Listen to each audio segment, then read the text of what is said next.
கர்த்தர் நல்லவர், அவருடைய கிருபை என்றைக்கும் உள்ளது. இந்த காலை நேரத்தின் ஆராதனைக்கு ஆர்வத்தோடு வந்திருக்கிற உங்கள் ஒவ்வொருவரையும் இயேசு கிறிஸ்து தாமே ஆசீர்வதிப்பாராக.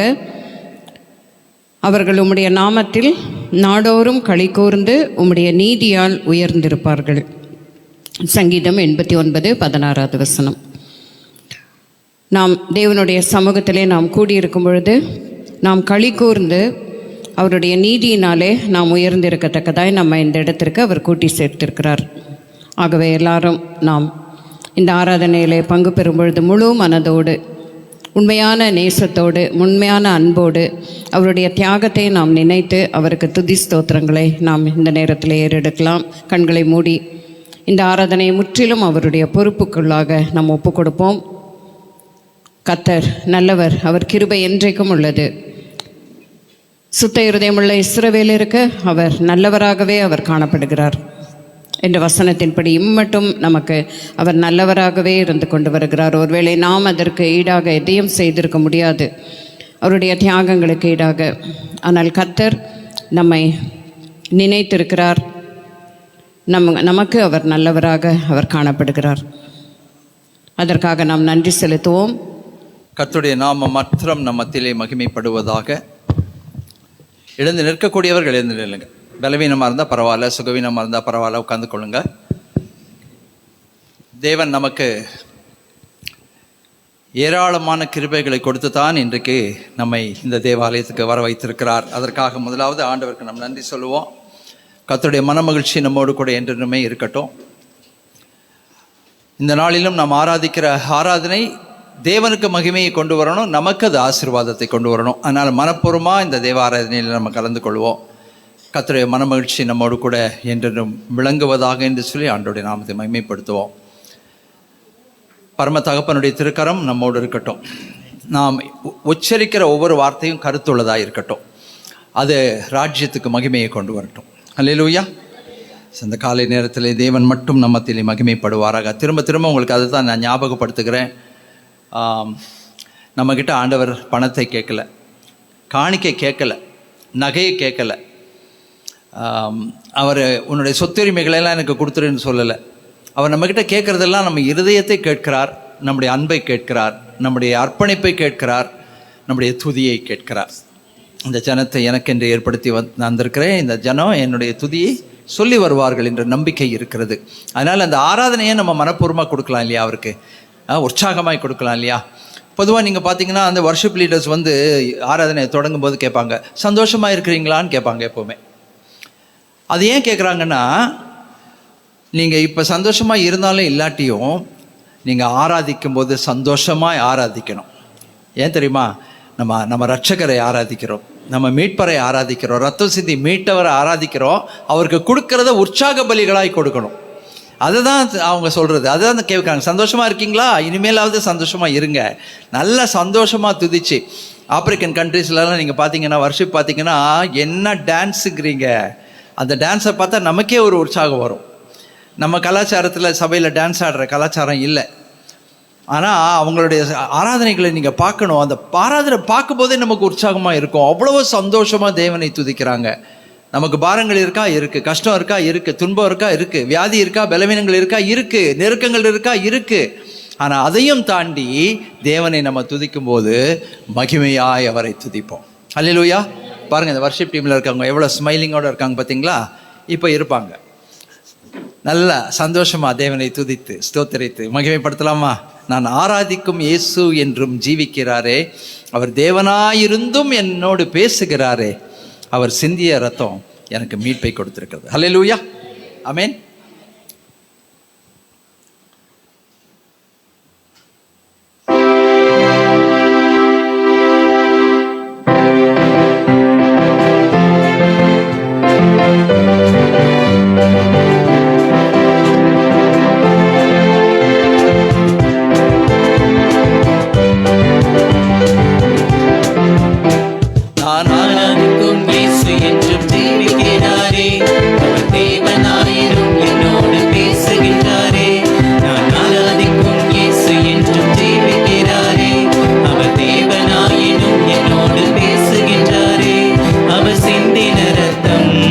மீட்பை தந்ததே.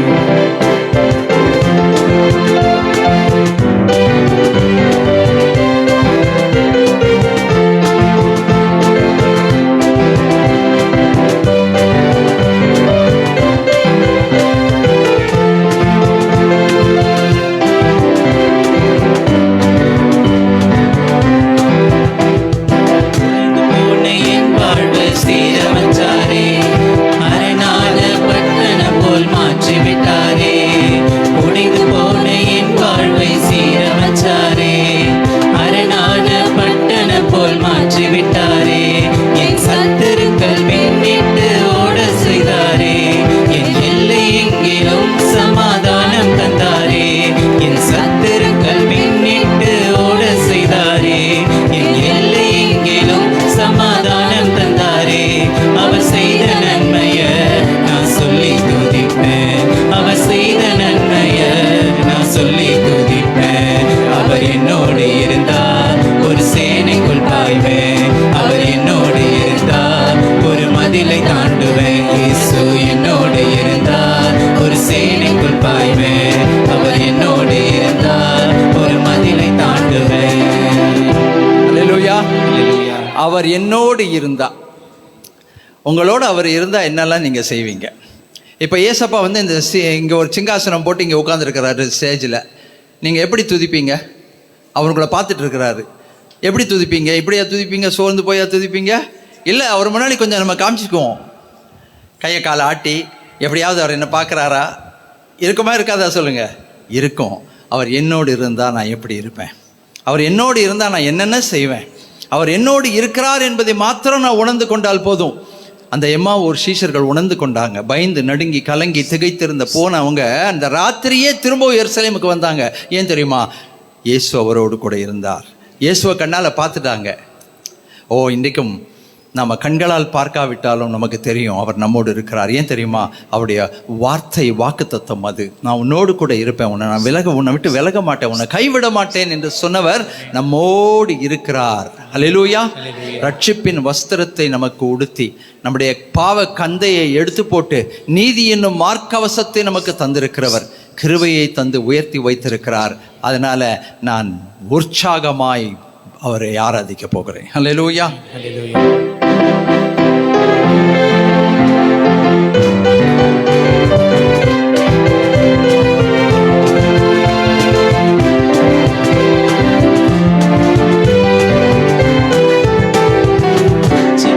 வஸ்திரத்தை கொடுத்து வித்தாரே, நீதி என்னும் மார்க்கவசம் எனக்கு தந்தாரே.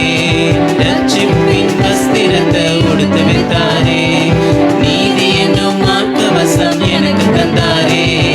கிருபைய தந்து என்னை உயர்த்தி வச்சாரே, என் நாவின் மேலே அதிகாரம் வச்சாரே. கிருபைய தந்து என்னை உயர்த்தி வச்சாரே, என் நாவின் மேலே அதிகாரம் வச்சாரே. அவர் சிந்தின ரத்தம் மீட்பை தந்தது, அவர் கொண்ட காயங்கள் சுகவாழ்வை தந்தது. அவர் சிந்தின ரத்தம் மீட்பை தந்தது, அவர் கொண்ட காயங்கள் சுகவாழ்வை தந்தது. அவர் என்னோடு இருந்தார், ஒரு சேனைக்குள் பாய்வேன், அவர் என்னோடு இருந்தார், ஒரு மதிலை தாண்டுவேன். இயேசு என்னோடு இருந்தார், ஒரு சேனைக்குள் பாய்வேன், அவர் என்னோடு இருந்தார், ஒரு மதிலை தாண்டுவேன்.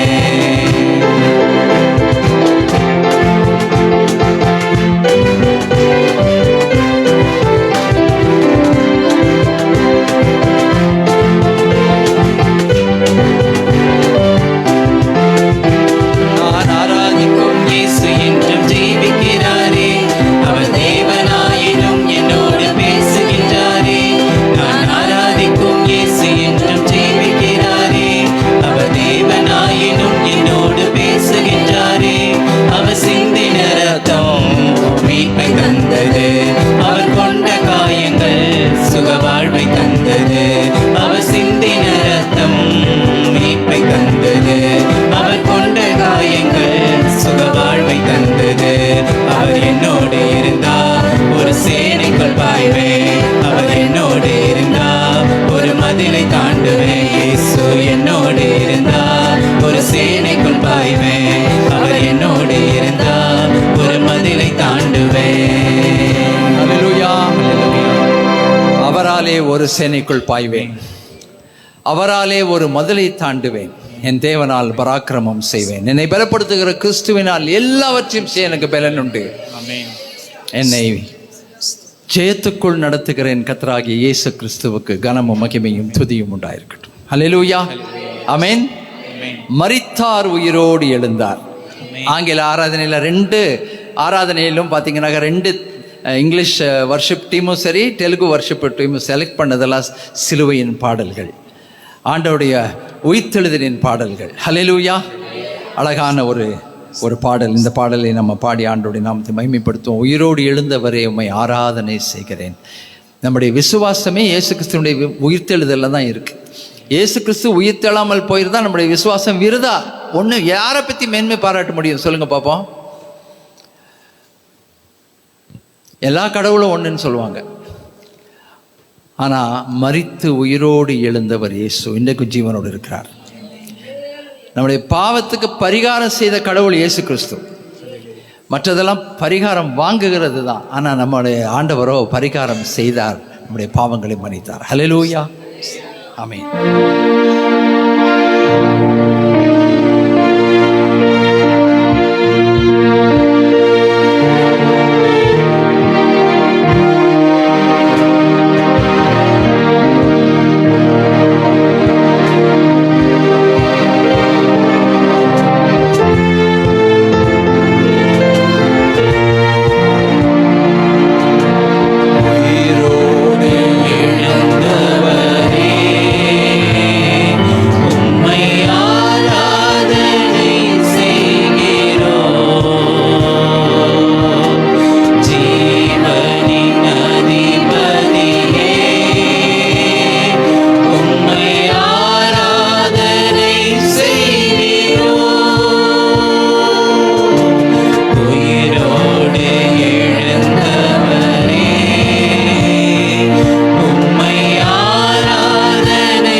கர்த்தருக்கு மகிமை உண்டாவதாக.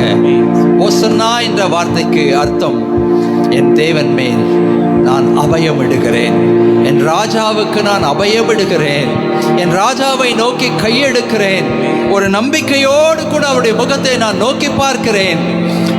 அவர் எனக்கு உதவி செய்வார். என் முகத்தை அவர் ஒரு நாளும் வெட்கப்படுத்த மாட்டார். ஹல்லேலூயா.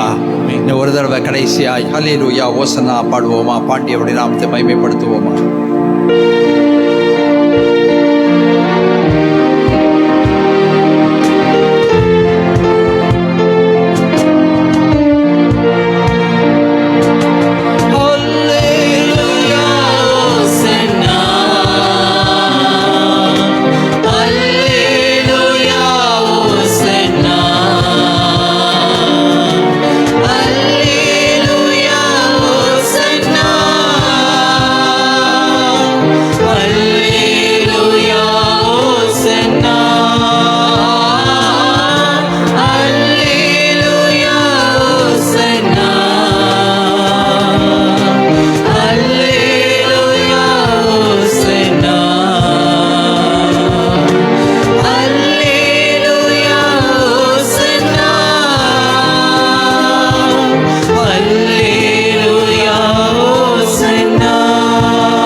சர்வ வல்லமையுள்ள தேவனை நல்லா ஸ்தோத்தரிங்க. உதடுகளின் காளைகளாகிய பலிகளை மனப்புறமாய் கொடுங்க. சர்வ வல்லமையுள்ள தேவன் நம்மத்திலே மகிமைப்படட்டும். ஜீவனை கொடுத்து மீட்டவர் மகிமைப்படட்டும். ராஜாதி ராஜா மகிமைப்படட்டும். தேவாதி தேவன் மகிமைப்படட்டும். ஆத்ம நேசர், ஆத்ம மணாளன் நம்மிலே மகிமைப்படட்டும். ஹல்லேலூயா. ஸ்தோத்திரம் ஆண்டவரே. நம்ம தேவனை துதிக்கும் போதே அவர் மேலே இருக்கிற அன்பு நமக்குள்ள பெருகணும். ரட்சகரை துதிக்கும் போதே அவர் மேல நம்ம வைத்திருக்கிற அன்பு பெருகணும். அது பிரதானமான அன்பா இருக்கணும். ஹல்லேலூயா. ஸ்தோத்திரம் ஸ்தோத்திரம். என்னை மறவாதவர், என்னை நினைத்து கொண்டிருக்கிறவர், எனக்காக எல்லாவற்றையும் செய்ய ஆற்றல் பெற்றவர், இமைப்பொழுதும் என்னை கைவிடாதவர், தாங்குகிறவர், ஆதரிக்கிறவர், ஆசீர்வதிக்கிறவர், அரவணைக்கிறவர், அற்புதங்களை செய்கிறவர். நம்மால் செய்ய முடியாததை நமக்காக செய்து முடிக்கிறவர். ஹல்லேலூயா. கரங்களை உயர்த்தி சொல்லுவோம், என் மேல் நினைவாயிருக்கிறவர். என் மேல் மனுஷரை எப்படி நினைக்கிறோம் இல்லைங்களா? நமக்கு பிரியமானவங்களை எப்படி நினைக்கிறோம்? 24 மணி நேரமும் யோசிக்க தோணுகிறது. அவங்க இருந்தாலும் இல்லாட்டியும், அவங்க வந்தாலும் வராட்டியும் மொபைல் ஃபோன் எடுத்து பார்க்க தோணுது. ஏதாவது மெசேஜ் அனுப்பிச்சிருக்காங்களா? மனுஷர் மேல் எவ்வளவு அன்பு வைத்திருக்கிறோம், எவ்வளவு நம்ம என்னை அவங்க நினைச்சிட்டு இருக்காங்களான்னு யோசிக்கிறோம். ஆனால் ஆண்டவர் நம்மை நினைத்து கொண்டே தான் இருக்கிறார். அவரை பற்றி நிறைய நம்ம நினைக்கணும். அவரை நம்ம மறக்க கூடாது. ஹல்லேலூயா. இந்த ஒரு அருமையான பாடலை நம்ம பாடுவோம். மறவார், இயேசு மறவார், உன்னை ஒருபோதும் அவர் மறக்க மாட்டார். ஹல்லேலூயா.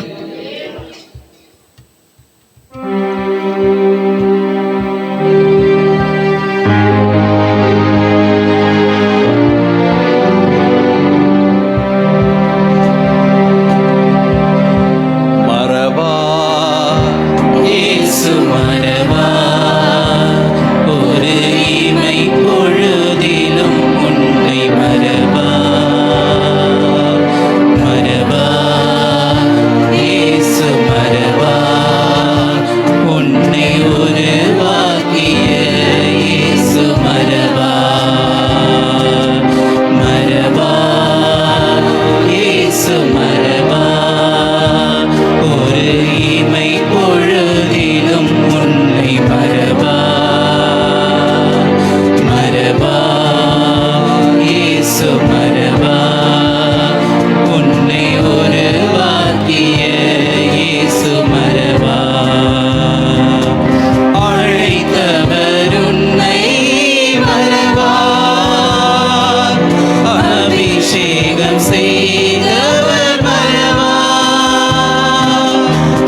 வார்த்தை சொல்லுகிறது, தாயும் தகப்பனும் உன்னை மறந்தாலும் அவர் ஒரு நாளும் நம்மை மறக்காதவர். பெத்த தாய் மறப்பாங்களா?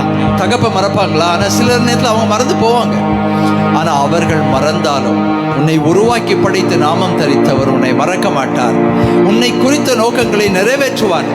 உன்னை பற்றி அவர் எண்ணி இருக்கிற எண்ணங்கள் சமாதானத்துக்கு ஏதுவானவைகள், அவைகள் தீமைக்கு ஏதுவானவைகள் அல்ல. அவருடைய அநாதி நோக்கங்களை உன் வாழ்க்கையில நிறைவேற்றுவார். ஏனென்றால் எப்பொழுது பிள்ளையா சுவீகரித்துக் கொண்டாரோ அப்பொழுதே அவர் உன்னை தொடர்ந்து வழி நடத்துவதற்கு உண்மை உள்ளவராய், வல்லமை உள்ளவராய், எல்லாவற்றையும் செய்து முடிக்க ஆற்றல் பெற்றவராய் இருக்கிறார். ஹல்லேலூயா, ஹல்லேலூயா. ஆண்டவருக்கு நம்ம நன்றி சொல்லுவோம். தரிசனம் தந்தவர் மறவார், தாங்கியே நடத்திட மறவார். என் நெருக்கங்கள் இருக்கா? இருக்கு. போராட்டம் இருக்கா? இருக்கு. கஷ்டங்கள் இருக்கா? துன்பங்கள் இருக்கா? எதிராளிகள் இருக்காங்களா? இருக்கு. ஆனா அவைகளின் மத்தியிலே அவர் நம்மை வல்லமையாய் நடத்துவதற்கு, ஜெயமாய் நடத்துவதற்கு உண்மையுள்ளவராய் இருக்கிறார். ஹல்லேலூயா, ஹல்லேலூயா. தரிசனம் தந்தவர் மறவார், தாங்கியே நடத்திட மறவார். தரிசனம் தந்தவர் மறவார், தாங்கியே நடத்திட மறவார். எப்பக்கம் நெருக்கங்கள் உன்னை சூழ்ந்திட்டாலும் எலியாவின் தேவன் உன்னை மறவார். எப்பக்கம் நெருக்கங்கள் உன்னை சூழ்ந்திட்டாலும் எலியாவின் தேவன் உன்னை மறவார். எலியாவின் தேவன் உன்னை மறவார். மறவார், இயேசு மறவார். ஒரு இமை பொழுதிலும் உன்னை மறவார். மறவார், இயேசு மறவார். உன்னை உருவாக்கிய இயேசு மறவார். இன்னும் ஒரு முறை. மறவார், இயேசு மறவார். ஒரு இமை பொழுதிலும் உன்னை மறவார். மறவார், இயேசு மறவார். உன்னை உருவாக்கிய இயேசு மறவார். ஹல்லேலூயா. ஹல்லேலூயா. கர்த்தருடைய வாக்குத்தத்தங்கள் அவருக்குள் ஆம் என்றும் ஆமேன் என்றும் இருக்கிறது. ஆமென். சொல்லுகிறதை செய்கிறவர், வசனித்து நிறைவேற்றுகிறவர், பொய்யுரையாத ஒரு தேவன். வாக்குத்தத்தம் தந்தவர் மறவார், வழிகாட்டி நடத்திட மறவார். வானம் கூட மாறி போகும், பூமி கூட நிலை மாறி போகும், ஆனா அவர் அவருடைய வார்த்தையை நிறைவேற்றுவதற்கு உண்மையுள்ளவர், வல்லமையுள்ளவர். ஹல்லேலூயா. இந்த சரணத்தை விசுவாசத்தோடு பாடுவோம். ஹல்லேலூயா.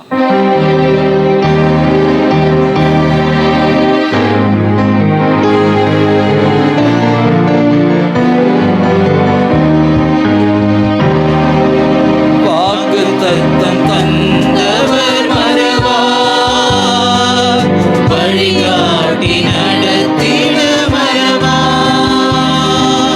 வாக்குத்தத்தம் தந்தவர் மறவார், வழிகாட்டி நடத்திட மறவார்.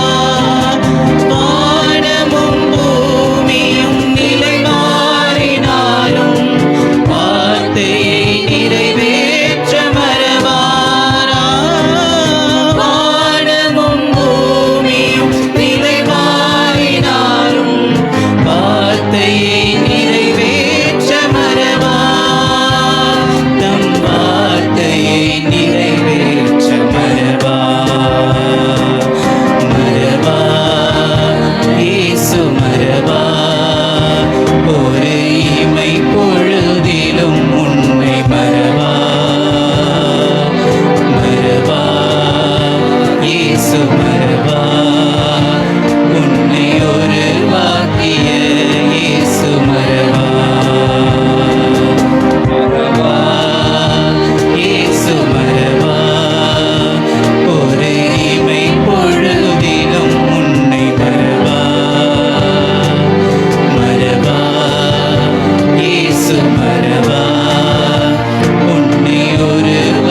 மறந்தாலும், யார் கைவிட்டாலும், யார் நம்மை விட்டு விலகி போனாலும், யார் நின்றாலும் நம்மை மறக்காதவர், ஒருபோதும் நம்மை மறக்காதவர் நம்மோடு துணை நிற்கிறார்.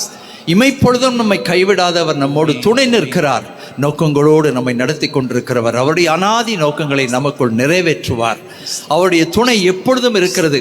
அவருக்கு ஒரு பெயர் இருக்கிறது, இம்மானுவேலர், நம்மோடு துணை நிற்கிறவர், இமைப்பொழுதும் நம்மை விட்டு விலகாதவர். நாம் அவரை விட்டு விலகினாலும் விலகாவிட்டாலும் அவர் நம்மை விட்டு ஒரு நாள் விலகுவதில்லை. அப்படிப்பட்ட ஒரு ஆண்டவர், அப்படிப்பட்ட ஒரு இரட்சகர், அப்படிப்பட்ட ஒரு மீட்பர், அப்படிப்பட்ட ஒரு ஆத்தும நேசர் நம்மோடு கூட இருக்கிறார். அந்த ஆத்துமநேசருடைய அன்பிலே களி கூர்ந்து மகிழ, அவரை நினைவு கூற, அவரை நாம் எப்பொழுதும் ஞாபகம் வைத்துக்கொள்ள, மனிதர்களை நாம் நினைப்பதை விட அவரை அதிகமாய் நினைப்பதற்கும், அவருக்கு நேரம் கொடுப்பதற்கும், அவரிலே களி கூறுவதற்கும், அவருக்கு நன்றி சொல்வதற்கும் நம்முடைய வாழ்க்கையை அர்ப்பணிக்கும் போது துதியினால் வருகிற அந்த ஒரு பெரிய ஒரு நன்மையினாலே தேவன் நம் வாழ்க்கையை நிறைவேற்றுவார். நம்ம அவர்கிட்ட அவர் நம்மக்கிட்ட கேட்குறதெல்லாம் அது ஒன்று தான். துதியின் பலிகளாலே என்னை மகிமைப்படுத்து, உதடுகளின் காளைகளாலே மகிமைப்படுத்து. ஒரு நாளும் அவர் வேற எதையுமே நம்மக்கிட்ட கேட்கறது கிடையாது. நம்மிலே அவர் எதிர்பார்ப்பது அவருடைய நம்முடைய அன்பு, நம்ம அர்ப்பணிப்பு, நம்முடைய துதி ஸ்தோத்திரம், இவைகளில் களி கூறுகிற ஒரு தேவனாய் இருக்கிறபடினாலே மனப்பூர்வமாய் அவரை துதித்து துதித்து வெற்றி பெறுவதற்கும் ஜெயம் எடுப்பதற்கும் தேவன் நமக்கு கிருபை பாராட்டுவாராக. கனமும் மகிமையும் துதியும் ஸ்தோத்திரம் மாட்சிமையும் வல்லமையும் புகழ்ச்சியும் இன்றும் என்றும் ஒருவருக்கே இரட்சகரின் நாமத்தில் பிதாவே, ஆமென். இந்த துதியிலே நம்முடைய தேவன் மகிமைப்பட்டிருக்கிறார். அவர் நம்மை மறவாமல் நினைக்கிற தேவன். நீ என்னால் மறக்கப்படுவதில்லை என்று சொல்லி நம்மை ஆறுதல் படுத்துகிற தேவன். அவர் நம்மை மறக்க மாட்டார். ஆகவே மனிதர்கள் ஒருவேளை மறந்து போகலாம், மாறி போகலாம். ஆனால் நம்முடைய இயேசு கிறிஸ்து நேற்றும் இன்றும் என்றும் அவர் மாறாதவராய், நம்மை மறக்காதவராய் அவர் காணப்படுகிறார் என்ற நிச்சயத்தோடும் உறுதியோடும் இந்த நேரத்தில் வாசிக்க குறிக்கப்பட்ட சங்கீதம் 143. நாம் எழுந்து நின்று இந்த சங்கீதத்தை மாறி மாறி நாம் வாசிப்போம். அஜிதா முன்பாக வந்து இந்த சங்கீதத்தை வாசிப்பதற்கு உதவி செய்யும்படியாக கேட்கிறேன். சங்கீதம் 146, Psalm 146. சங்கீதம் 146. அல்லேலூயா, என் ஆத்துமாவே கர்த்தரை துதி.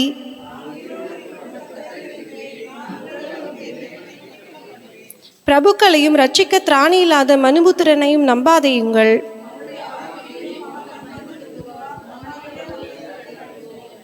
யாக்கோபின் தேவனை தன் துணையாக கொண்டிருந்து தன் தேவனாகிய கர்த்தர் மேல் நம்பிக்கையை வைக்கிறவன் பாக்கியவான்.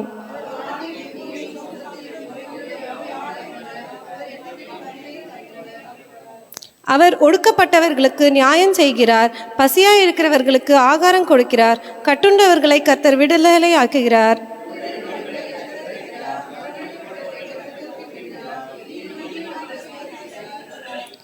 பரதேசிகளை கர்த்தர் காப்பாற்றுகிறார். அவர் திக்கற்ற பிள்ளைகளையும் விதவையையும் ஆதரிக்கிறார், துன்மார்க்கரின் வழியையோ கவிழ்த்து போடுகிறார். சீயோனே உன் தேவன் தலைமுறை தலைமுறையாகவும் ராஜரீகம் பண்ணுகிறார். அல்லேலூயா. கர்த்தருடைய பரிசுத்த நாமத்துக்கு மகிமை உண்டாகட்டும். ஓய்வு நாளிலே கர்த்தரை கனம் பண்ணும்படி நேரத்தை ஒதுக்கி வைராக்கிய வாஞ்சையோடு வந்திருக்கிற உங்கள் அனைவரையும் ஆண்டவராகிய இயேசுவின் நாமத்திலே மனப்பூர்வமாய் வாழ்த்துகிறேன். கர்த்தருடைய கிருபையின் கரம் உங்களோடு இருந்து உங்களை வழிநடத்தவும், உங்களை ஆதரிக்கவும், உங்களை ஆசீர்வதிக்கவும் வேண்டும் என்று நான் வேண்டிக் கொள்கிறேன்.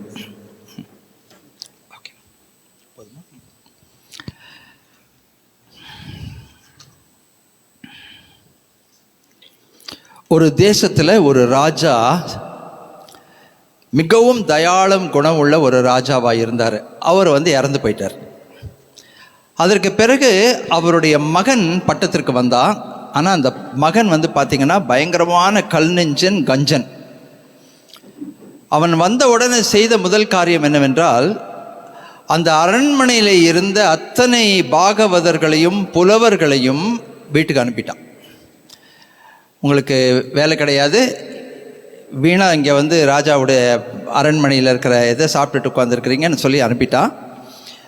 பாதி பேர் அவன் அனுப்பிட்டான். ரொம்ப அடிப்படையான தேவைகள் இருக்கிறவங்களை மட்டும் வைத்துக்கொண்டான். ஸோ எல்லா புலவர்களும் பாகவதர்களும் ரொம்ப வாழ்க்கையில் கஷ்டப்பட்டு வேதனைப்பட்டு துன்பப்பட்டு உட்காந்துருக்காங்க. அவங்க வீட்டில் பஞ்சம். அவங்களுக்கு பாடுவதை தவிர, கவிதை எழுதுவதை தவிர வேறு எதுவும் தெரியாது. வேறு கடினமான வேலைகள் தெரியாது. ஸோ ஒரு நாள் ஒரு புலவர் அப்படியே வாசலில் உட்காந்து ரொம்ப யோசிச்சுக்கிட்டு இருக்கிறாரு. என்ன பண்ணலான்னு தெரியல. மனைவி வந்து திட்டுறாங்க, திட்டி ஆலோசனை சொல்கிறாங்க. சரி என்ன நடந்து போச்சு, இப்படியே உட்காந்துருந்தா நம்ம வீட்டில் அடுத்தது சாப்பாடு கிடையாது. நீங்கள் போய் எதுக்கும் ராஜாவை பார்த்து ஒரு வார்த்தை பேசிட்டு வாங்களேன், கேட்டு வாங்களேன், ஒருவேளை அவர் மனம் மாறினாலும் மாறுவாரே அப்படின்னு சொல்லி அந்த அம்மா ஒரு என்கரேஜ்மெண்ட் கொடுத்து அனுப்புகிறாங்க இல்லையா? அநேக வீடுகள் அப்படித்தானே, கணவர்மார் சோர்ந்து போனால் மனைவிமார் கொஞ்சம் அப்படியே நல்லா ஒரு ஸ்ட்ராங்காக ஒரு என்கரேஜ்மெண்ட் கொடுத்து அனுப்புவாங்க. நீங்கள் பார்த்துருப்பீங்க, நிறைய குடும்பங்கள் அப்படி நடக்கும். உடனே புலவர் போகிறாரு. புலவர் போய் வாசல் அண்டையில் நிற்கிறாரு. வாசல் காவலன் கேட்குறான், என்ன விஷயமா வந்தீங்கன்னு. இல்லை ராஜாவை பார்க்கணும் அப்படின்னு. எதுக்கு ராஜாவை பார்க்கணும் அப்படின்னு. இல்லை ராஜாவுக்கிட்ட இந்த மாதிரி ஒரு ரிக்வெஸ்ட் வைக்கலான்னு அவன் சிரிக்கிறான். அவன் சிரிச்சுட்டு, இதெல்லாம் நடக்கிற காரியமா, நீ வந்தது வேஸ்ட்டு, எதுக்கு வந்த, ஏதாவது திட்டு வாங்கிட்டு போவேன்னா. அவர் இல்லை ஒரே வைராக்கியமாக நிற்கிறார். ஒரு வார்த்தை நான் பார்த்துட்டு தான் போயிடுறேன்னு நேராக உள்ளே போகிறாரு. கூட்டிகிட்டு போங்க. ராஜா கிட்டே போய் சொல்கிறாங்க, இந்த மாதிரி உங்களை பார்க்க ஒரு புலவர் வந்திருக்கிறார் அப்படின்னு. என்ன பார்க்க புலவரா அப்படின்னு சொல்லிட்டு, வர சொல்லவனே அப்படின்னாரான். உடனே போன உடனே ராஜா பார்க்குறாரு. என்ன ராஜா? இவன் உடனே அப்படியே சகட்டு மேனிக்கு, அவன் உண்மை போல ஒரு ராஜாவே கிடையாது, உண்மை போல ஒரு ஈகை மன்னன் கிடையாது, உங்களை போல ஒரு பெரிய தயாள குணம் உள்ளவன் கிடையாதுன்னு அப்படியே புகழ் பாடுறாரு. அவன் ரொம்ப சந்தோஷப்படுறான். ரொம்ப சந்தோஷப்பட்டுட்டு உடனே அந்த பக்கம் திரும்பி சேவகனை கூப்பிட்டு சொல்லுகிறான், ஒரு தங்க ஷால் எடுத்துகிட்டு வா, போர்வை எடுத்துகிட்டு வாங்குறான். உடனே இவருக்கு அப்பா மனைவி கொடுத்த ஆலோசனை எவ்வளோ கரெக்டாக வேலை செய்யுதுன்னு சொல்லி ரொம்ப சந்தோஷப்பட்டு இன்னும் நிறைய புகழ்கிறார் அவனை. உன்னை போல் உலகத்திலேயே ஆள் கிடையாது, உன்னை போல் ஒரு பெரிய ராஜா இந்த அண்டசராசரத்தில் இருந்ததில்லை, என் புகழ அவர் சொல்கிறாரு. இன்னொரு தங்கத்தட்டு எடுத்துடுவான்றாரு. இன்னும் அவனுக்கு உற்சாகமாயிடுச்சு. இன்னும் புகழ்றான். அதுக்கப்புறம் சொல்கிறாரு, ஒரு தங்க ரதம் எடுத்துகிட்டு வாங்குறாரு. மயங்கி விழுகிற ஒரு சூழ்நிலை அவனுக்கு. என்னடா நமக்கு தங்க ரதமா, ஐயோ அப்படின்னு சொல்லி இன்னும் என்னென்னா உலகத்தில் இருக்கிற வார்த்தைங்க இருக்கோ அத்தனையும் சொல்லி சொல்கிறாரு. கொஞ்ச நேரத்தில் தாகம் எடுக்குது, தொண்டையெல்லாம் வறண்டு போச்சு, என்ன பண்ணுறதுன்னு தெரியல. அப்படியே கொஞ்சம் அமைதலானார். உடனே சொன்னார், ராஜா அப்போ நான் கிளம்பட்டுமா அப்படின்னாரு. ராஜா சொன்னார், கிளம்புங்க அப்படின்னாரு. அப்போ புறவர் சொல்கிறாரு, அந்த தங்க போர்வை, அந்த தங்க. ராஜா சொன்னார், என்கிட்ட இல்லாததெல்லாம் நீ சொன்ன, நான் எதெல்லாம் உனக்கு கொடுக்க போகிறது இல்லையோ அதெல்லாம் நான் சொன்னேன், ரெண்டும் சரியாச்சு, போய் சேரு உங்கள் வீட்டுக்குன்னாராம். எதற்காக இந்த கதையை சொல்கிறேன் என்றால், சில நேரத்தில் நாம் நம்மை தேவனை புகழ்கிற வார்த்தைகள், அவரை கனப்படுத்துகிற வார்த்தைகள், அவரை மகிமைப்படுத்துகிற வார்த்தைகள் ஏதோ எங்கோ கேட்டதாகவோ இல்லை ஏதோ இடத்துல நம்ம வாசித்ததாகவோ இல்லை மற்றவங்க சொன்னதாகவோ இல்லாதபடிக்கு நம்ம வாழ்க்கையில் அனுபவிக்கக்கூடியதாய், பெற்றுக்கொள்ளக்கூடியதாய், பெற்றுக்கொண்டதாய் இருந்தால் எவ்வளவு நல்லாயிருக்கும்.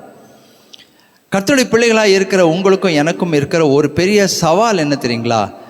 நாம் ஆராதிக்கிற, மகிமைப்படுத்துகிற இந்த தேவனுடைய வல்லமை பற்றி பேசுகிறோமே, அந்த வல்லமை என் வாழ்க்கையில் காணப்படுகிறதா? இப்போ பாடினோம், மறவார் இயேசு மறவார். உண்மைதானா? அது என்னை நினைவில் வைத்திருக்கிறாரா இல்லை மறந்துட்டாரா? என்னை நினைவில் அவரை வைத்தா கண்டிப்பாக சில காரியங்களை என் வாழ்க்கையில் செய்து கொண்டிருப்பாரு. நான் அவருடைய பார்வையில், கண் பார்வையில் இருக்கிறேன்னா எந்த ஒரு நல்ல விசுவாசிக்கும் இந்த எண்ணம் வரும். எப்படிப்பட்ட மகா பெரிய விசுவாசிகளுக்கு கர்த்தருடைய வார்த்தையில் இருக்கிற பார்த்தீங்கன்னாக்கா, ஆபிரகாம் போன்ற தேவனுடைய தாசர்களுக்கு அந்த சந்தேகம் வந்திருக்குது, யோபுவுக்கு அந்த சந்தேகம் வந்திருக்குது, அவர் என்மேல் நினைவாக இருக்கிறாரா? உண்மைதானா அது? நான் அவரை மனசில் இருக்கேனா, அவரை கண் பார்வையில் இருக்கேனா? இப்போ நீங்களும் நானும் நிறைய சவால்களை இந்த தேசத்தில் நம்ம சந்திக்கிறோம். எதுக்குன்னா, ஆண்டவருடைய பிள்ளைகளாக இருப்பதனால. நம்மளை விரல் காட்டி கேட்குறாங்க, இவ்வளோ பேசுகிறீங்களே நீங்கள், உங்கள் தேவன் உங்களை என்ன ஆசீர்வதிச்சார்? இவ்வளோ நீங்கள் பேசுகிறீங்களே, உங்களுக்கு என்ன தான் அவர் செஞ்சார்? அப்போ என்ன நம்முடைய வாழ்க்கையில் வேணும் தெரியுமா? சாட்சிகள் வேணும். ஆமாம் என்று அடித்து சொல்லக்கூடிய அளவுக்கு சாட்சிகள் வேணும். அவருடைய பிரச்சனை உங்கள் வாழ்க்கையில் இருக்கிறதா? அடித்து சொல்லக்கூடிய அளவுக்கு சாட்சிகள் வேணும்.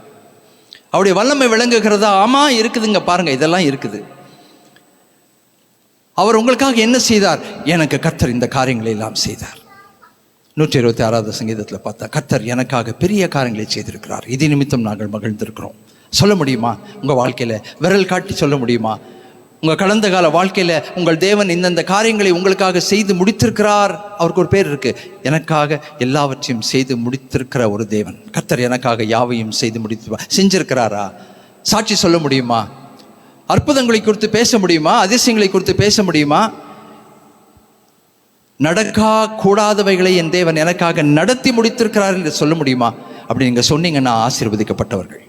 அப்படிப்பட்ட சாட்சிகள் வேணும். இன்னும் சில காரியத்தை எதிர்பார்த்து ஜெபித்துட்டு இருக்கோம். ஆண்டவரே, இதெல்லாம் நீங்கள் எனக்கு செய்யணும், இதெல்லாம் நீங்கள் செஞ்சீங்கன்னா நல்லாயிருக்கும். ஒரு எதிர்பார்ப்பு இருக்கிறது, இந்த உறவில் ஒரு எதிர்பார்ப்பு இருக்குது. இதெல்லாம் நீங்கள் செஞ்சு முடித்தா நான் சாட்சி சொல்லுவேன் ஆண்டவரே. மற்றவங்க முதுகை தட்டி சாட்சி சொல்லுவேன். ஆண்டவர் நமக்கு உதவி செய்ய வேண்டும்.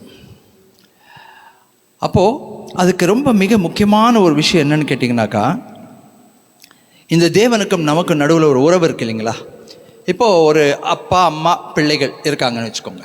ஒரு கணவன் மனைவி உறவு, அப்புறம் ஒரு சகோதரிகள் சகோதரர்கள் இருக்கிற குடும்பம். இந்த எல்லா உறவுலையுமே நீங்கள் பார்த்தீங்கன்னா ஒரு விஷயம் என்னன்னாக்கா, பொறுப்பு இருக்கிறது, ரெஸ்பான்சிபிலிட்டி. ஒரு உறவும் பொறுப்பு இல்லாத உறவு கிடையாது. தாய் தகப்பனுக்கு பொறுப்புகள் இருக்கிறது, பிள்ளைகளுக்கு பொறுப்பு இருக்குது, கூட பிறந்தவர்களுக்கு பொறுப்பு இருக்குது, உறவினர்களுக்கு பொறுப்பு இருக்குது. நான் கிறிஸ்டியன்ஸால் நீங்கள் பார்த்தீங்கன்னாக்கா, ஒரு குழந்தைக்கு காது குத்தும்போது கூட பார்த்தீங்கன்னா தாய் மாமனை கூட்டிகிட்டு வந்து அவன் மடியில் உட்கார வச்சு தான் காது குத்துவாங்க. ஏன்? அந்த தாய் மாமனுக்கு பொறுப்பு இருக்கிறது. உறவுகளில் பொறுப்பு இல்லாமலே இல்லை. அந்த பொறுப்புகளை நாம் எப்படி நிறைவேற்றுகிறோம்? அந்த மாதிரி நம்மை உருவாக்கி படைத்து நாமம் தரித்த தேவனுக்கு நம்மை குறித்த பொறுப்புகள் இருக்கிறது. அதே போல் நமக்கும் அவரை குறித்த அவருடைய ராஜ்யத்தை குறித்த பொறுப்புகள் இருக்கிறது. இதை நம்ம எப்படி நிறைவேற்றுகிறோம்? ஒரு சைடில் மட்டும் இந்த பொறுப்பு நிறைவேற்றினா போராது, ரெண்டு பக்கமும் அந்த பொறுப்புகள் நிறைவேற்றப்பட வேண்டும். எதிர்பார்ப்புகள் இருக்கிறது. உறவுகள் எதிர்பார்ப்பு இல்லையா? நிச்சயமாக இருக்குது. எதிர்பார்ப்பு இல்லாத உறவே கிடையாது. எந்த உறவாக இருந்தாலும் எதிர்பார்ப்பு இருக்குது. நான் அவர்களுக்கு இதை செய்கிறேன், அவர்கள் எனக்கு இதை செய்ய வேண்டும். நான் அவர்களுக்கு இதை கொடுக்கிறேன், அவர்கள் எனக்கு இதை கொடுக்க வேண்டும். உறவுகளுக்குள்ளே எதிர்பார்ப்புகள் நிச்சயமாக இருக்குது. அப்போது அதற்கு ரொம்ப முக்கியம் என்னன்னு கேட்டிங்கன்னா, என்னுடைய ஆழ் தத்துவம் என்ன என்பதை நான் ஊர்ஜிதப்படுத்தி கொள்ள வேண்டும். என்னுடைய ஆழ் தத்துவம் என்ன என்பதை நான் ஊர்ஜிதப்படுத்திக் கொள்ள. இதுதான் என்னுடைய தலைப்பு இன்னைக்கு. Who am I to my Lord? Who am I to the kingdom? நான் என்னுடைய தேவனுடைய ராஜ்யத்துக்கு யார்? என் தேவனுக்கு நான் யார்? யோவான் 1:12 சொல்கிறது, நான் அவர் மேல் விசுவாசம் வைத்து அவரை என் சொந்த ரட்சகராக நான் ஸ்வீகரித்து கொண்ட போது பிள்ளை என்கின்ற அந்த ஸ்தானத்திலே அவர் என்னை உயர்த்தி விட்டார். பிள்ளைகள் ஆகும்படி அதிகாரம் கொடுத்தார்.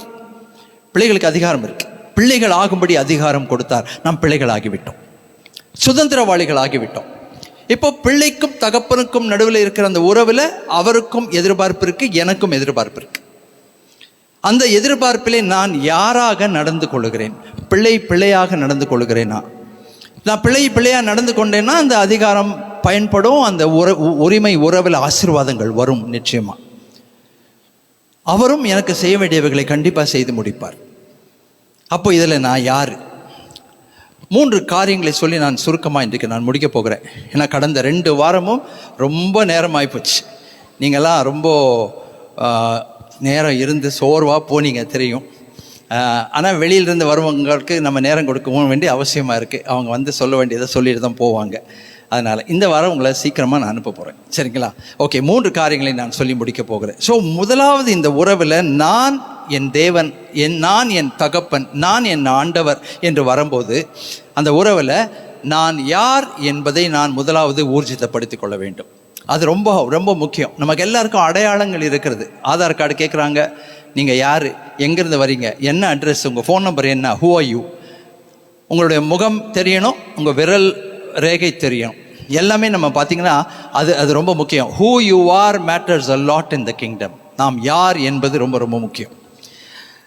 ஆனால் சில நேரத்தில் என்ன நடக்கிறது என்றால், என்னுடைய முதல் குறிப்பு, சில நேரத்தில் கிதியோனை போல நாம் சோர்ந்து போனவர்களாய் காணப்படுகிறோம்.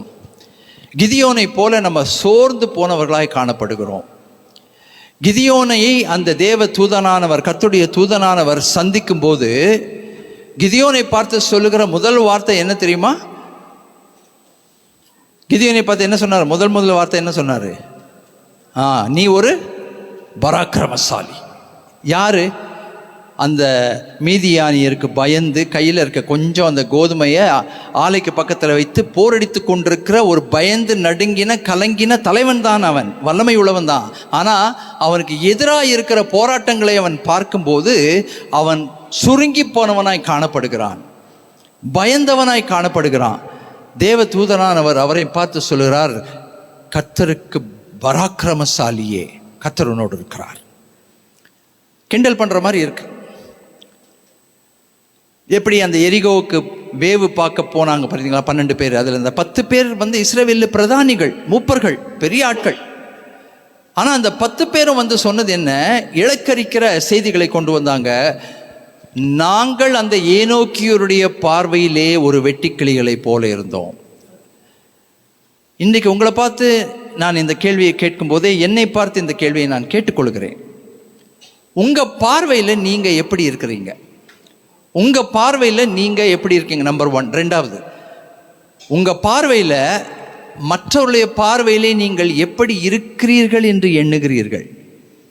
ஒருத்தருக்கு முன்னால் போய் நிற்கும்போது நீங்க யாராக போய் நிற்கிறீங்க? கூனி குறுகி நிற்கிறீங்களா? ஒன்றும் இல்லாதவர்களாய் நிற்கிறீங்களா? பயந்து கலங்கி திகைத்தவர்களாய் நிற்கிறீங்களா? இல்லை ஒரு தேவனுடைய பிள்ளையை போல நிற்கிறீங்களா? கோலியாத்துக்கு முன்னால் தாவீது போய் நிற்கும்போது எப்படி நின்னாருன்னு உங்களுக்கு தெரியும். ஏனென்றால் தாவீதுக்கு தெளிவான பலன்கள் இருந்தது. அவருடைய பார்வை, கண் பார்வை மற்றவங்க பார்த்தது மாதிரி பார்க்கல. கோலியாத்தை மற்றவங்க பார்க்குறதெல்லாம் அவனுடைய படைச்சால், அவன் கையில் இருந்த ஆயுதங்கள், அவனுடைய மார்பதக்கம், அவனுடைய தலையில் இருந்த சீரா, இதை தான் பார்த்தாங்க. அவனுடைய உயரம், அவனுடைய கைகளுடைய கட்டுமஸ்தான அவனுடைய உடம்பு, இதை பார்த்தாங்க. ஆனால் தாவீது பார்த்தது என்ன தெரியுமா? அவனுடைய தலைச்சீராவுக்கும் அவனுடைய மூக்குக்கும் நடுவில் ஒரு கேப் இருந்தது. அந்த கேப்பை என்ன பண்ணணும்னு அவருக்கு தெரிஞ்சிருந்தது. அதனால் அவருடைய கண் பார்வை வித்தியாசமாக இருந்தது. அந்த கண் பார்வை ரொம்ப டிஃப்ரெண்ட்டாக இருந்தது. ஸோ முதலாவது, உங்கள் பார்வையில் நீங்கள் யார்? இன்றைக்கு நான் சொல்லுகிறேன், கர்த்தருடைய வார்த்தையின் அடிப்படையில் சொல்லுகிறேன், நாம் யார் என்பதை நாம் அறிந்திருக்க வேண்டும். நமக்கு என்ன அந்தஸ்தை தேவன் கொடுத்திருக்கிறார் என்பதை நாம் புரிந்து கொள்ள வேண்டும். இங்கே தேவாலயத்துக்குள்ளே இருக்கும்போது ஒரு அப்படி தெரியலாம், உலகத்துக்குள்ளே காலடி எடுத்து வைக்கும்போது அந்த அந்தஸ்து நமக்கு புலப்பட வேண்டும். நீங்கள் யார்? என்னோட கூட கர்த்தருடைய வார்த்தைக்கு திருப்பிக் கொள்ளுங்கள். எண்ணாகமம் 23வது அதிகாரம். எண்ணாகமம் 23வது அதிகாரம். கிதியோனோடு கூட இருந்த தேவன் நம்மோடு இருக்கிறார். தாவீதோடு இருந்த அதே தேவன் நம்மோடு கூட இருக்கிறார். எண்ணாகமம் 23வது அதிகாரம். பாவ தலையிலே இருந்து நம்மை மீட்டெடுத்த தேவன் நம்மோடு கூட இருக்கிறார். ஆமென்.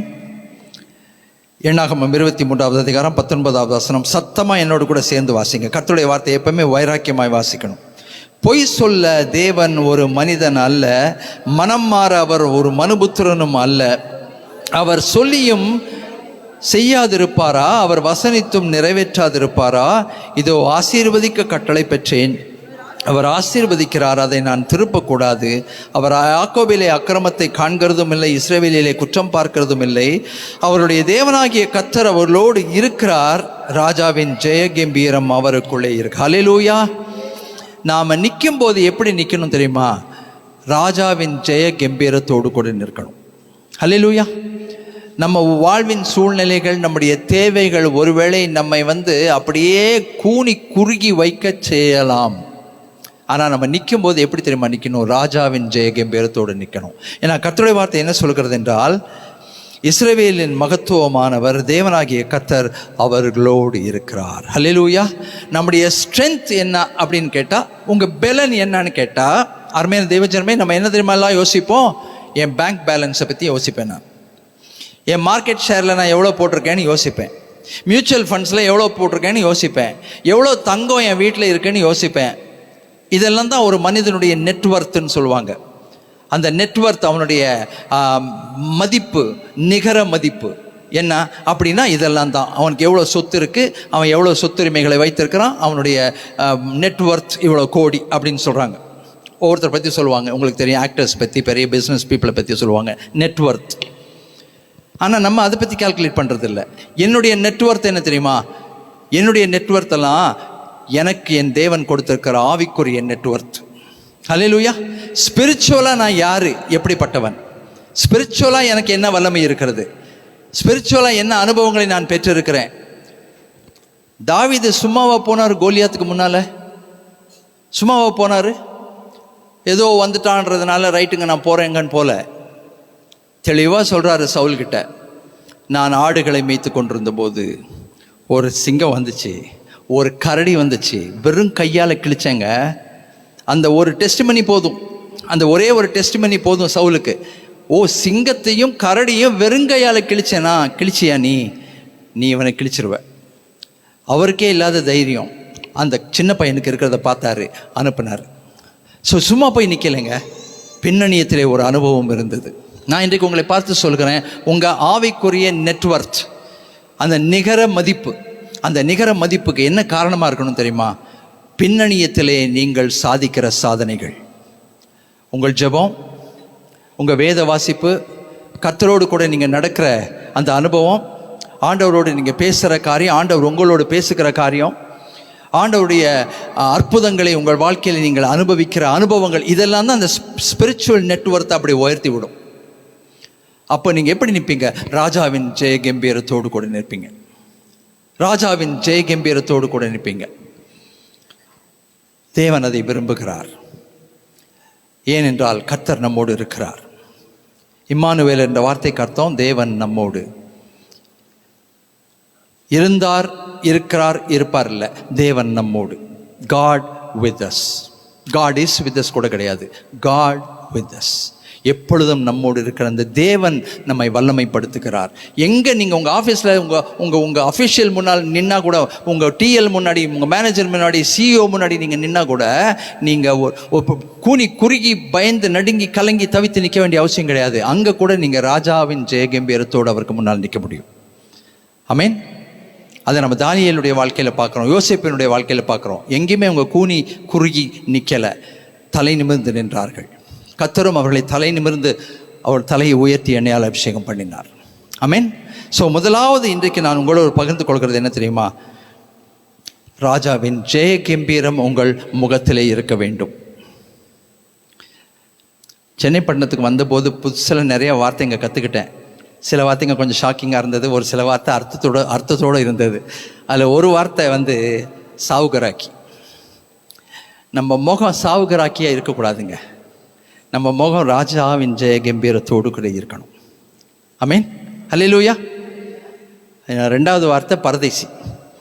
அந்த வார்த்தை முதல்ல கொஞ்சம் கஷ்டமாக தான் இருந்தது, ஆனால் அதுக்கப்புறம் பேதுரு அழகாக எழுதுறாரு, கர்த்தருக்குள் தெரிந்து கொள்ளப்பட்ட பரதேசி. ஓ ரைட், அவன் கரெக்டாக தான் சொன்னான். அருமையான தேவஜனமே, ராஜாவின் ஜெய கம்பீரம்.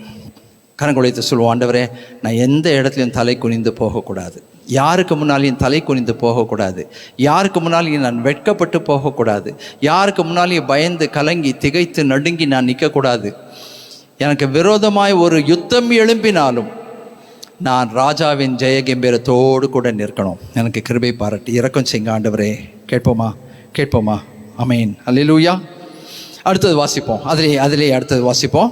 ரெண்டாவது என்ன என்றால் 22வது வசனம், தேவன் அவர்களை எகிப்திலிருந்து புறப்பட பண்ணினார், காண்டாமிருகத்துக்கு ஒத்த பெலன் அவர்களுக்கு உண்டு. அல்லேலூயா. காண்டாமிருகத்துக்கு ஒத்த ஒரு பெலன் அவர்களுக்கு உண்டு. காண்டாமிருகத்துக்கு ஒத்த பெலன் அவர்களுக்கு உண்டு. என்ன சொல்றாரு? காண்டாமிருகத்துக்கு ஒத்த பெலன். புரிஞ்சுக்கிட்டீங்களா? என்ன பெலன் இது? சாதாரணமான பெலன் கிடையாது, காண்டாமிருகத்துக்கு ஒத்த பெலன். 24வது அதிகாரத்தில் வாசிங்க, 8வது வசனம் வாசிங்க. 24வது அதிகாரம் 8வது வசனம், தேவன் அவர்களை எகிப்திலிருந்து புறப்பட பண்ணினார், காண்டாமிருகத்துக்கு ஒத்த பெலன் அவர்களுக்கு உண்டு. அவர்கள் தங்கள் சத்துருக்களாகிய ஜாதிகளை பட்சித்து அவர்கள் எலும்புகளை நொறுக்கி அவர்கள் தங்கள் அம்புகளால் எய்வார்கள். ஹல்லேலூயா. அடுத்த பெலன் என்னன்னா, ஆவிக்குரிய நம்முடைய பெலன் எப்படி இருக்கணும்னா, காண்டாமிருகத்தின் பலத்தை போல இருக்கணும். இந்த ஒரு காண்டாமிருகம் நீங்கள் பார்த்தீங்கன்னா ஒரு சிங்கத்தை கூட தூக்கி அடிச்சுட்டு போயிட்டே இருக்கும். ஒரே தூக்கு, அந்த முன்னால் இருக்கிற கொம்பில் தூக்குச்சுன்னா சிங்கம் எங்கேயோ போய் கீழே விழுகும். பார்த்துருப்பீங்க, நீங்கள் நிறைய வீடியோஸ் பார்த்துருப்பீங்க. அப்படிப்பட்ட ஒரு ஆவிக்குரிய பலத்தினாலே தேவன் நம்மை இடை கட்டுவதற்கு ஆயத்தமாக இருக்கிறார். சரீர பலன் கிடையாது. சரீர பலன் வேணுமா? ஆமாம், கண்டிப்பாக வேணும். எக்ஸசைஸ் பண்ணணுமா? கண்டிப்பாக எக்ஸசைஸ் பண்ணணும். யாரெல்லாம் எக்ஸசைஸ் பண்ணணும்? எல்லாருமே எக்ஸசைஸ் பண்ணணும். நீங்கள் என்கிட்ட கேட்காதீங்க, எக்ஸசைஸ்னால் என்ன பாஸ்டர்னு கேட்காதீங்க. கண்டிப்பாக நம்ம எல்லாரும் எக்ஸசைஸ் பண்ணணும். சரீரத்தையும் திடகாத்திரமாக வைத்துக்கொள்ள வேண்டும். ஆவிக்குரிய காரியங்களையும் திடகாத்திரமாக வைத்துக்கணும். ஆவிக்குரிய மனுஷனையும் திடகாத்திரமாக வைத்துக்கொள்ளணும்.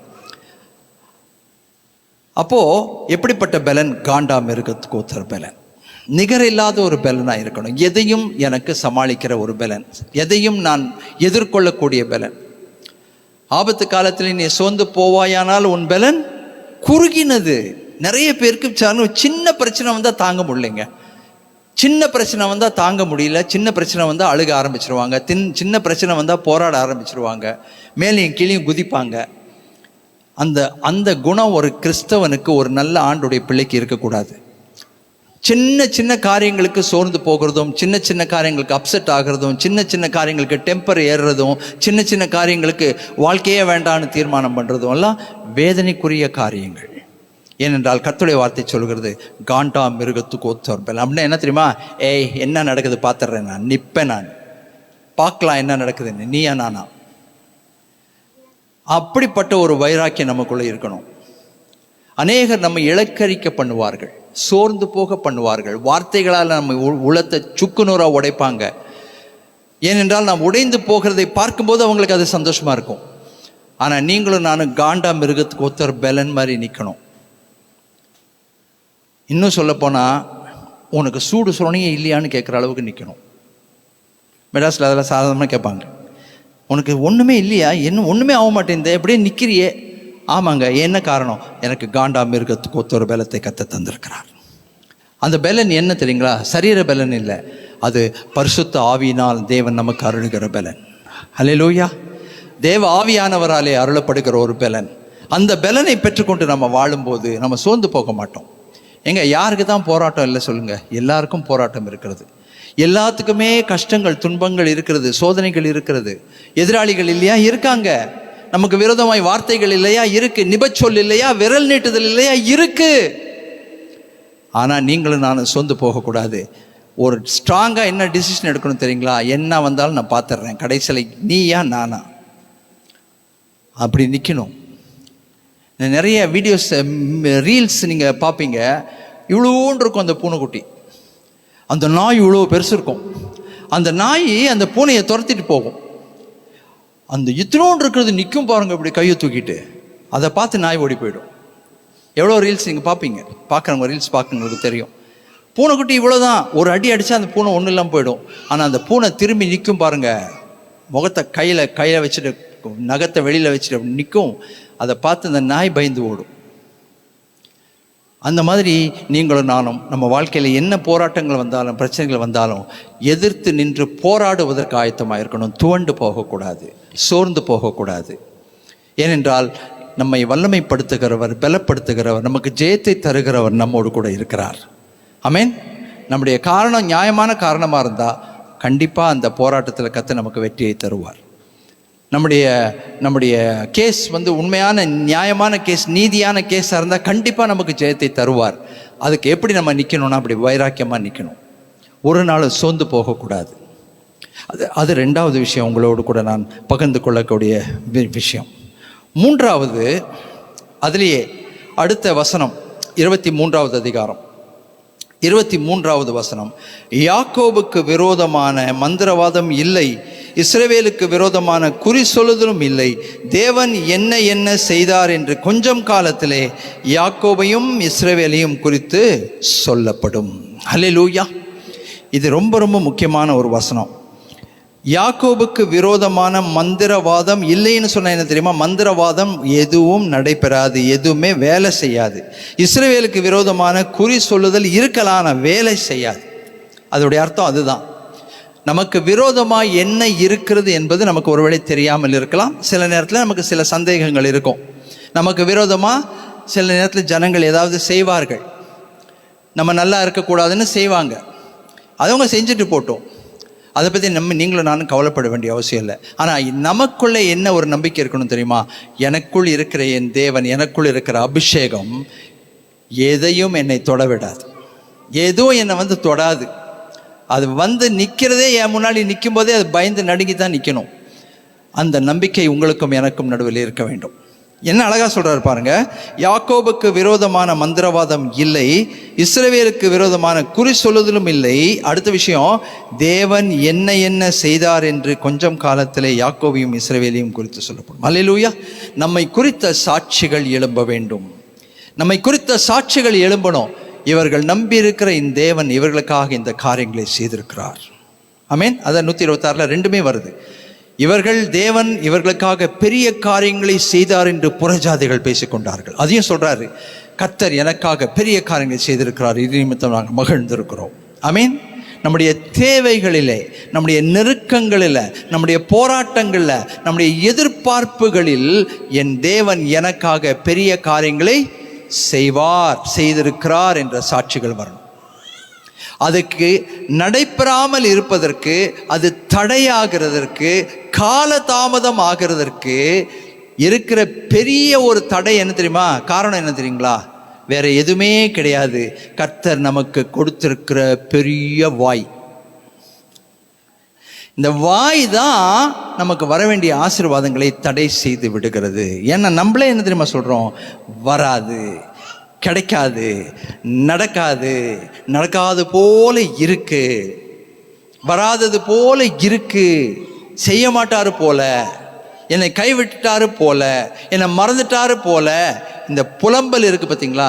இந்த புலம்பலின் வாய் தான் நமக்கு ஆசீர்வாதம் வராமல் இருப்பதற்கு நம்பர் 1 காரணம்.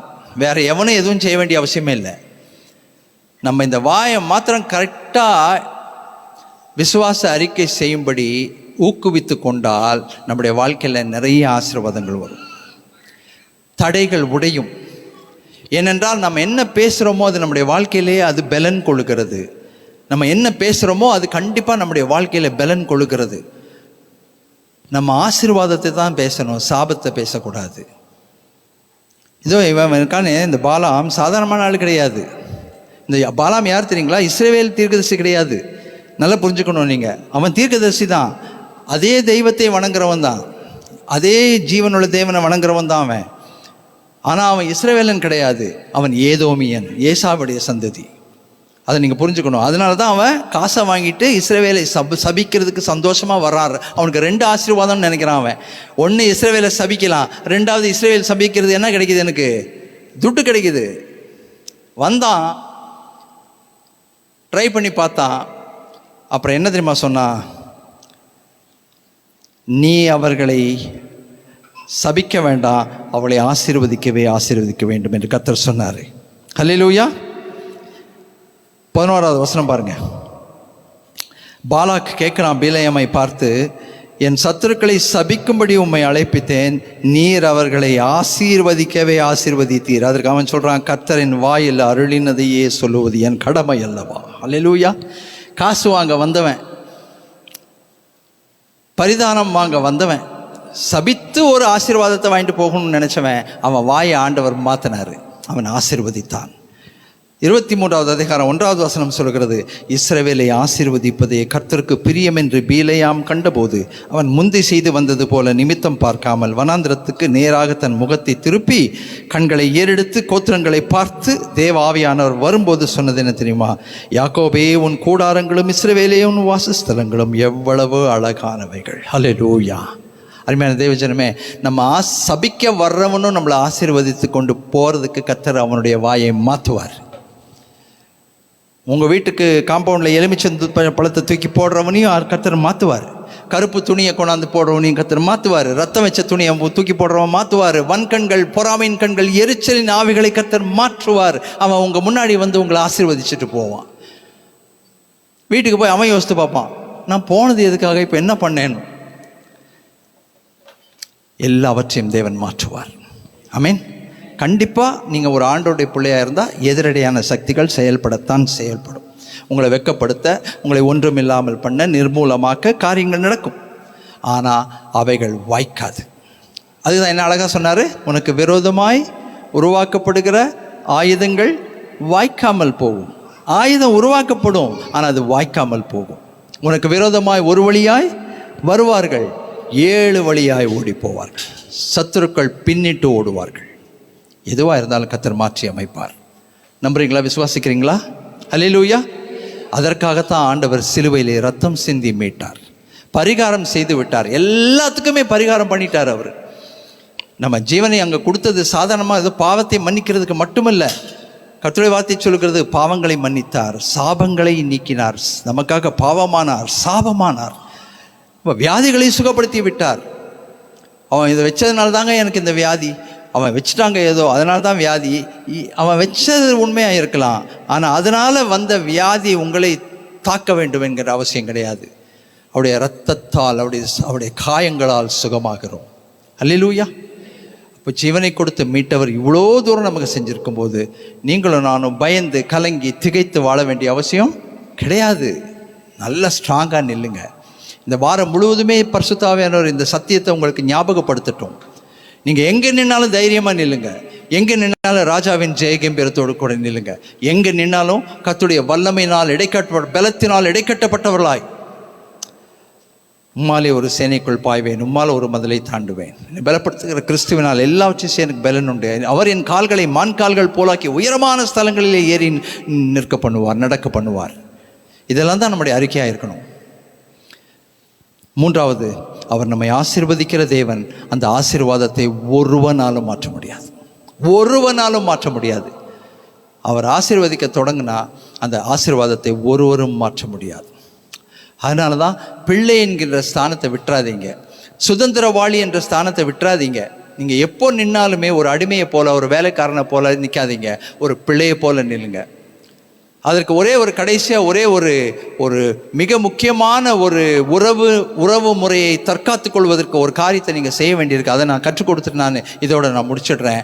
நீங்கள் உங்கள் தகப்பனை பார்த்து, நீங்கள் பிள்ளைன்னா அவர் தகப்பன், அந்த தகப்பனை பார்த்து அப்பான்னு சொல்ல பேச கற்றுக்கோங்க. எப்போவுமே ஆண்டவரே ரட்சகரே மீட்பரே ஓகே, தாராளமாக சொல்லலாம், தப்பில்லை, கரெக்டு தான். ஆனால் அப்பான்னு சொல்லும்போது ஒரு உறவு முறை இருக்கிறது.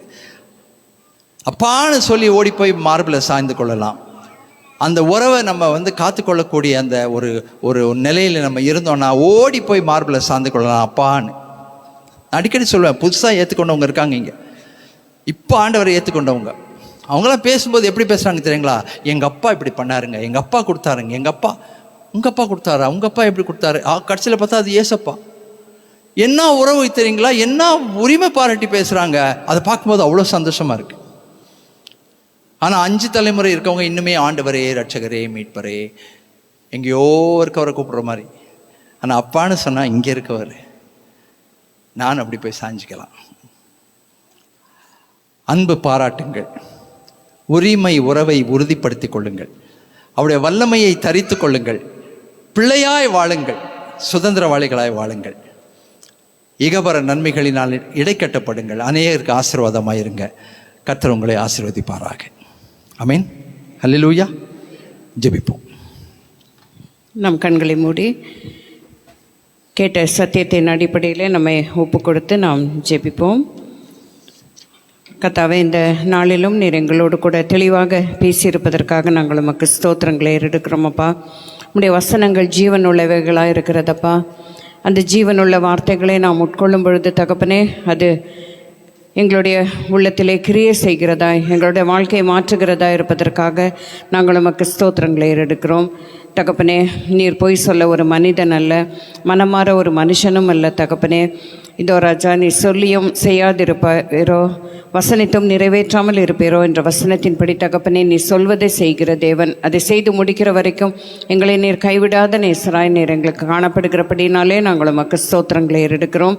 இப்பொழுதும் தகப்பனே, எங்களை பலப்படுத்துகிற கிறிஸ்துவினால் நாங்கள் எல்லாவற்றையும் செய்வதற்கு எங்களுக்கு பலனை நீர் கொடுத்திருப்பதற்காக நாங்கள் உமக்கு ஸ்தோத்திரம். உம்முடைய பலத்தை பெற்றுக்கொண்டு காண்டாமிருகத்திற்கொத்த பலனோடு நாங்கள் ஜீவிக்கத்தக்கதாய் ஆவிக்குரிய ஜீவியத்திலே நாங்கள் பலனடைந்து, மனுஷன் அப்பத்தினால் மாத்திரமல்ல தேவனுடைய வாயிலிருந்து பிறக்கிற ஒவ்வொரு வார்த்தையினாலும் பிழைப்பான் என்ற வசனத்தின்படி எங்களை பிழைக்க வைத்து கொண்டிருக்கிற தேவன், காண்டாமிருகத்திற்கொத்த பலனை எங்களுக்கு கொடுக்கிற தேவன், அதற்காக நாங்கள் உமக்கு நன்றி செலுத்துகிறோம். அது மாத்திரமல்ல, ராஜாவின் ஜெய கம்பீரத்தை நீர் எங்களுக்கு கொடுத்திருக்கிறீர். ஆகவே கம்பீர சத்தத்தோடு உம்மை பாடி உம்மை துதித்து நாங்கள் உமக்குள்ளாக தகப்பனை கம்பீர நடை போடத்தக்கதாய் எங்கள் வாழ்க்கையிலே எங்களை தொடர்ந்து நாங்கள் தைரியப்படுத்தி கொண்டு நாங்கள் வாழத்தக்கதாய் எங்களுக்கு உதவி செய்தல வேண்டுமாய் நாங்கள் கேட்கிறோம் அப்பா. உமக்கு நாங்கள் நன்றி செலுத்துகிறோம் தகப்பனே.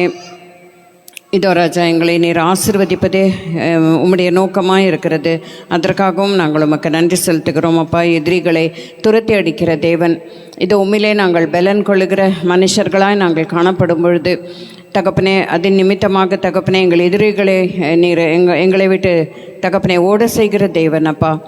பிசாசுக்கு எதிர்த்து நில்லுங்கள், அவன் ஓடிப்போவான் என்ற வசனத்தின்படி தகப்பனே இதோ ராஜா, நாங்கள் எல்லா சூழ்நிலைகளிலும் பிசாசுக்கு நாங்கள் எதிர்த்து நிற்க எங்களுக்கு உதவி செய்யும். அநேக நேரங்களிலே நாங்கள் மனுஷருக்கு எதிர்த்து நிற்கிறோம் அப்பா. அப்படி இல்லாதபடிக்கு நாங்கள் பிசாசுக்கு, அதற்கு பின்பாக கிரியை செய்கிற பிசாசுக்கு நாங்கள் எதிர்த்து நின்று தகப்பனே நாங்கள் ஜெயம் பெற்றவர்களாய் நாங்கள் வாழ உதவி செய்தலும் எதுவும் எங்களை ஒன்றும் செய்யாதபடி காத்துக்கொள்ள வல்லமையுள்ள தேவன். இஸ்ரவேலுக்கு விரோதமான மந்திரவாதம், யாக்கோபுக்கு விரோதமான குறி சொல்லுதல் இல்லை என்ற வசனத்தின்படி தகப்பனே எங்களுக்கு விரோதமாக ரகசியமாக செய்யப்படுகிற காரியங்கள், வன்கண்கள், பொறாமையின் கண்கள், எங்களுக்கு விரோதமாக உருவாக்கப்படுகிற ஆயுதங்கள் எல்லாவற்றும் தகப்பனே உம்முடைய நாமத்தினாலும் பரிசுத்த ஆவியின் வல்லமையினாலும் உம்முடைய இரத்தத்தின் வல்லமையினாலும் நாங்கள் கடிந்து கட்டி நாங்கள் ஜெபிக்கிறோம். இந்த நேரத்திலே தகப்பனே இந்த ஒரு வழியாய் சத்துருக்கள் வரும்போது அவர்கள் 7 வழியாய் ஓடத்தக்கதாக உதவி செல்லும். ஒன்றும் எங்களை சேதப்படுத்தாதபடி எங்களை காத்துக்கொள்ளுகிற தேவன், எங்களை பத்திரமாய் காத்துக்கொள்ளுகிற தேவனாய் நீர் காணப்படுகிறீரப்பா.